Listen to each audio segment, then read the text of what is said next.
토큰포스트 출근길 리포트 오셨군요. 오늘 하루 암호화폐 시장의 중요한 움직임들 저희와 함께 짚어보시죠. 2025년 10월 16일 목요일입니다. 저희가 미리 살펴본 자료들 속에서 핵심만 뽑아드릴게요. 자, 오늘 정말 흥미로운 소식들이 많은데요. 어디부터 파고들어 볼까요?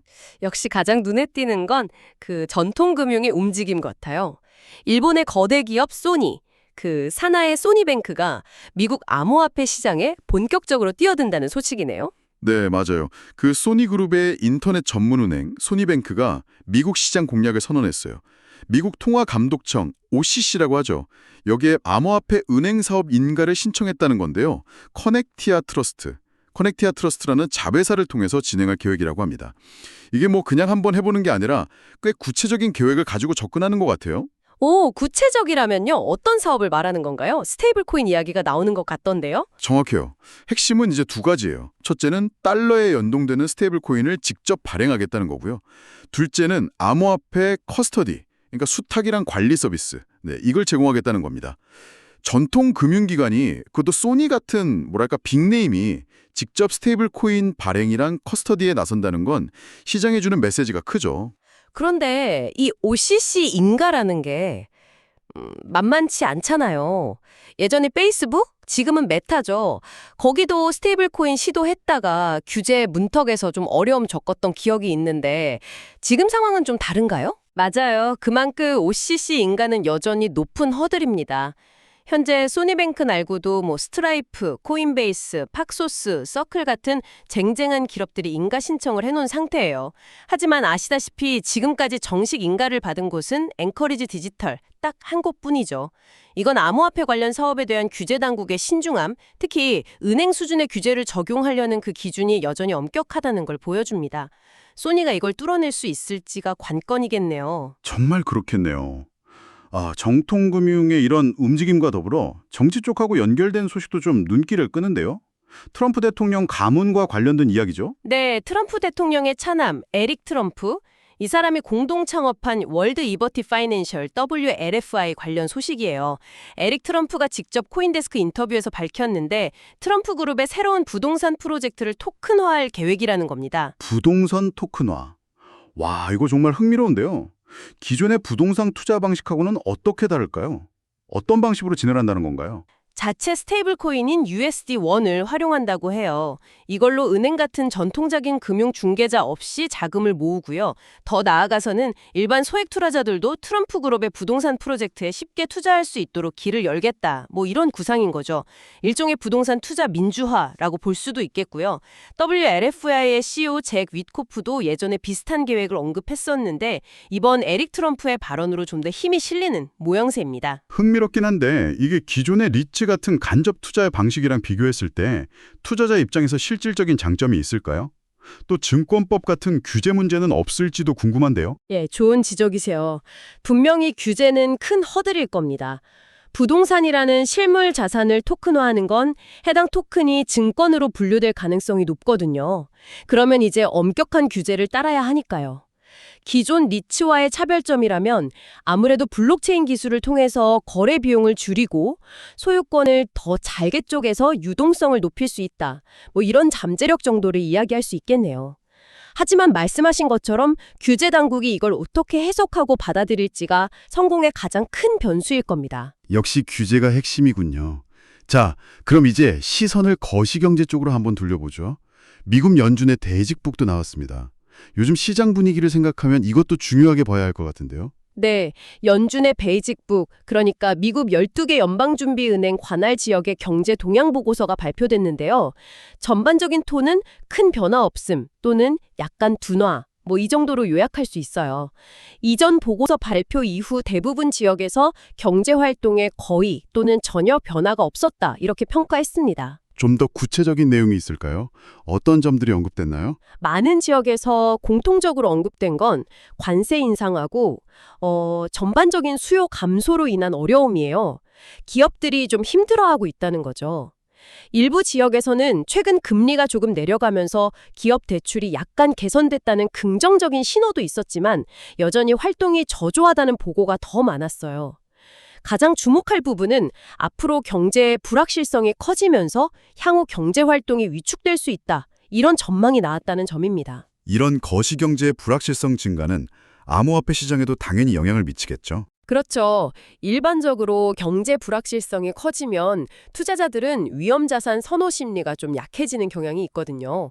암호화폐는 대표적인 위험자산으로 분류되니까 이런 거시경제 분위기는 투자 심리에 부담을 줄 수 있습니다.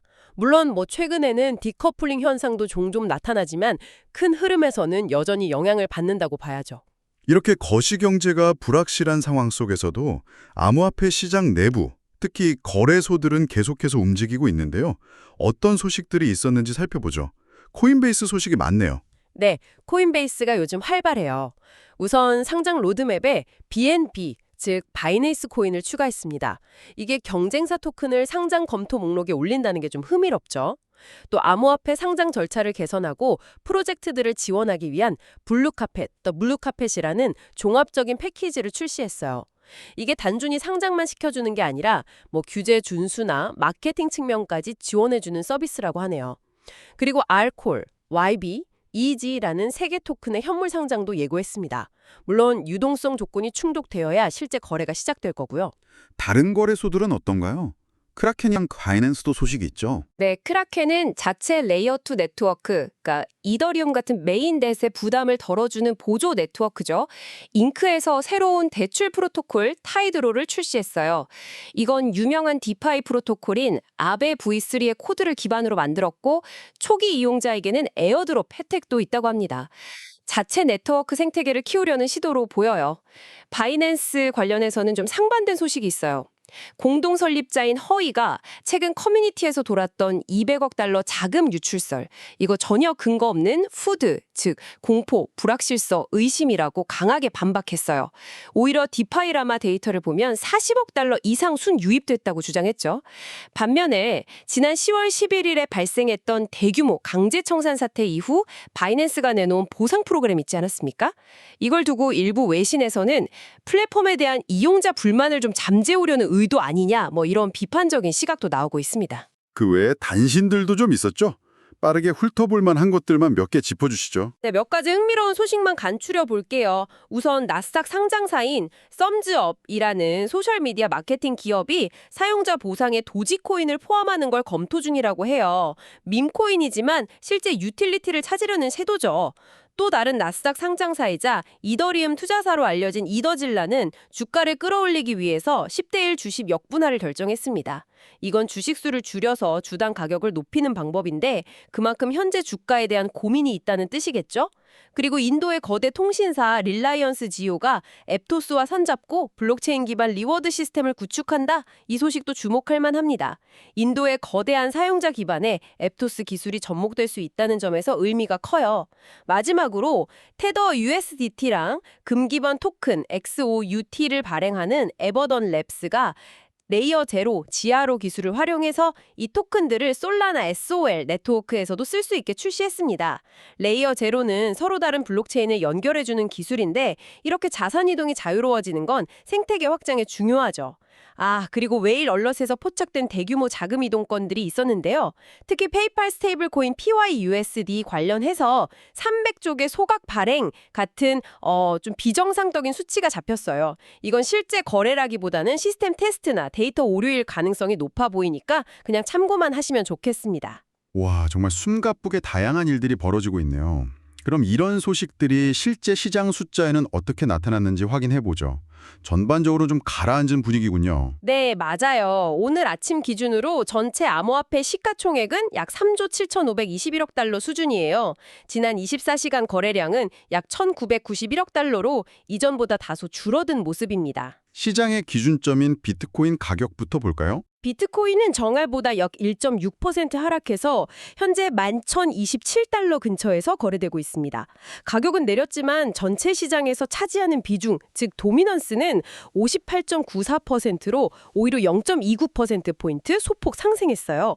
이건 비트코인보다 다른 알트코인들이 더 많이 하락했다, 이런 의미로 해석할 수 있습니다. 그렇군요. 그럼 이더리움은 하락폭이 더 컸나요? 네, 이더리움 ETH는 좀 더 낙폭이 커서요. 약 3.79% 하락한 3,951달러를 기록했습니다. 도미넌스 역시 12.71%로 0.22%포인트 소폭 줄었고요. 다른 주요 코인들 리플 XRP나 솔라나 SOL은 어떤가요? 리플 XRP는 약 3.15% 하락했고 솔라나 SOL도 약 2.72% 하락세를 보였습니다. 그 외 시총 상위 코인들인 BNB, 도지코인, 도지, 카르다노 ADA 등 대부분이 파란불을 켰어요. 유일하게 트론 TRO만 0.69% 소폭 상승하면서 나름 선방하는 모습을 보였습니다. 시장 변동성이 컸다는 신호도 있던데요. 레버리지 청산 규모가 상당했다고요? 네, 맞습니다. 지난 24시간 동안 청산된 레버리지 포지션 규모가 약 1억 380만 달러, 우리 돈으로 하면 약 1,520억 원에 달합니다. 적지 않은 규모죠. 이 청산에서 주목할 만한 특징이 있을까요? 롱 포지션이 많았다는 이야기가 있던데요. 그 점이 중요해요. 청산된 포지션의 무려 74%가 롱 포지션, 그러니까 가격 상승에 베팅했던 포지션이었습니다. 금액으로는 7,686만 달러 정도인데요. 이건 최근 시장 하락으로 인해서 상승을 기대했던 많은 투자자들이 손실을 보고 포지션이 강제 종료되었다는 뜻이고요. 그만큼 하방 압력이 강했다는 명확한 증거입니다. 어떤 코인, 어떤 거래소에서 이런 청산이 많았는지도 궁금한데요. 코인별로는 역시 변동성이 컸던 이더리움하고 비트코인 관련 포지션 청산이 가장 많았습니다. 솔라나, XRP, 도지코인 등도 그 뒤를 이었고요. 거래소별로 보면 최근 4시간 기준으로 바이낸스에서 약 3,507만 달러가 청산됐는데 그중 롱 포지션 비중이 77.56%로 매우 높았어요. 바이비트에서도 약 2,538만 달러가 청산됐고 롱 포지션 비중이 76.55%로 비슷하게 높았습니다. 특정 거래소에 쏠렸다기보다는 전반적으로 롱 포지션 청산이 우세했던 거죠. 디파이나 파생상품 시장 쪽 데이터는 어떤가요? 여기도 좀 위축된 분위기인가요? 네, 확연히 위축됐어요. 디파이 시장의 24시간 거래량은 전일 대비 27.54%나 감소했고 스테이블 코인 시장 거래량도 25.36% 줄었습니다. 특히 파생상품 시장의 24시간 거래량은 1조 6,709억 달러로 집계됐는데 이게 전날보다 무려 35.39%나 급감한 수치예요. 이건 투자자들이 적극적인 거래보다는 관망하거나 리스크 관리에 들어갔다, 이런 신호로 읽힙니다. 자, 그럼 오늘 살펴본 이런 뉴스들과 시장 데이터를 종합적으로 고려했을 때 현재 투자 심리는 어떻게 진단해 볼 수 있을까요? 명백히 위축된 상태다 이렇게 봐야 할 것 같아요. 가격 하락은 물론이고 특히 높은 비율의 롱 포지션 청산은 단기적으로 시장 참여자들이 하락 가능성에 더 무게를 두고 있다는 걸 보여줍니다. 여기에 더해서 파생상품 거래량의 급격한 감소는 투자자들이 새로운 포지션을 잡기보다는 상황을 지켜보거나 위험 노출을 줄이려는 심리가 강하다는 것을 뒷받침하고요. 시장 전망에 대해서는 분석가들 사이에서도 의견이 좀 엇갈리는 것 같던데요. 비트코인이 최근 반등 시도에 실패했기 때문에 지난주 바이낸스 차트 기준으로 기록했던 저점이죠. 10만 2천 달러 선. 거기를 다시 테스트하러 내려갈 가능성을 제기하고 있어요. 추가 조정 가능성을 열어두는 거죠. 반면에 가격이 이렇게 하락했음에도 불구하고 옵션 시장 데이터를 보면 여전히 13만 달러 이상 상승에 베팅하는 콜옵션 거래가 활발하게 이루어지고 있다. 이런 분석도 있어요. 이건 시장 참여자들 중 일부는 여전히 장기적인 상승 추세에 대한 믿음을 가지고 있다. 이런 증거로 해석될 수 있습니다. 단기 조정은 있을지언정 큰 추세는 꺾이지 않았다고 보는 거죠. 10월은 전통적으로 상승장이 많아서 업토버, 유토버라는 기대감도 있었는데 이건 좀 힘들어 보이나요? 업토버 기대감이 현실화될지는 몇 가지 핵심 변수에 달려있다는 분석이 지배적입니다. 가장 중요한 건 역시 비트코인 현물 ETF로의 자금 흐름이에요. 최근 주춤했던 기관 자금이 다시 유입되기 시작해야 투자 심리가 살아날 수 있거든요. 여기에 더해 미국 증시의 방향성, 그리고 앞서 살펴본 연준 베이지북에서도 나타난 거시경제의 불확실성이 어떻게 해소될지도 중요한 관건입니다. 이 변수들이 긍정적으로 작용해야 업토버를 기대해 볼 수 있겠죠. 그렇다면 내일 시장을 지켜볼 때 우리 청취자분들이 특히 어떤 점들을 눈여겨봐야 할까요? 주목해야 할 포인트들을 정리해 주시죠. 12,000달러 수준에서 지지력을 보여주는지가 단기 방향성에 매우 중요할 겁니다. 둘째, 기관 자금의 바로미터인 현물 ETF 자금 유출입 동향을 매일 체크해야 합니다. 시장 분위기를 읽는 데 가장 빠른 지표 중 하나예요. 셋째, 앞으로 발표될 주요 거시경제 지표, 예를 들어 소비자 물가지수 CPI나 생산자 물가지수 PPI 같은 것들이 발표될 때 시장이 어떻게 반응하는지 주시해야 합니다. 연준의 금리 정책에 대한 힌트를 얻을 수 있거든요.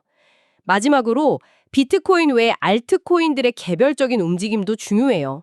특히 솔라나나 BNB처럼 자체 생태계를 가진 코인들의 가격 흐름과 관련 뉴스들을 함께 살펴보는 것이 시장의 다각적인 면을 이해하는 데 도움이 될 겁니다. 네, 오늘도 정말 많은 정보들을 깊이 있게 다뤄봤습니다. 마지막으로 오늘 내용을 들으신 청취자분들이 이 점은 한번 생각해봐야겠다 할 만한 화두를 던져주신다면요? 오늘 이야기 나눈 것처럼 소니뱅크 같은 전통금융의 거물이 암호화폐 시장에 발을 들이고 또 트럼프 가문이 부동산을 토큰화하려는 시도처럼 제도권과의 접점을 넓히려는 움직임은 분명 존재합니다. 이것은 뭐랄까 암호화폐가 가진 잠재력과 미래 가치를 인정하는 흐름이겠죠. 하지만 동시에 우리는 여전히 높은 변동성 그리고 오늘 데이터에서 본 것처럼 대규모 레버리지 청산이라는 이 시장의 본질적인 위험 또한 목격하고 있습니다. 이 양면성 속에서 암호화폐라는 자산의 성격, 여기서 찾을 수 있는 기회, 그리고 감당해야 할 리스크가 앞으로 여러분에게는 어떤 의미로 다가올까요? 전통금융이 주는 안정성과 블록체인 기술이 약속하는 혁신성 사이에서 투자자로서 나만의 균형점을 어떻게 찾아갈 것인지 한번 진지하게 고민해 보시면 좋을 것 같습니다. 오늘 하루 수고하셨습니다. 다음 리포트도 저희와 함께 해주시길 바랍니다.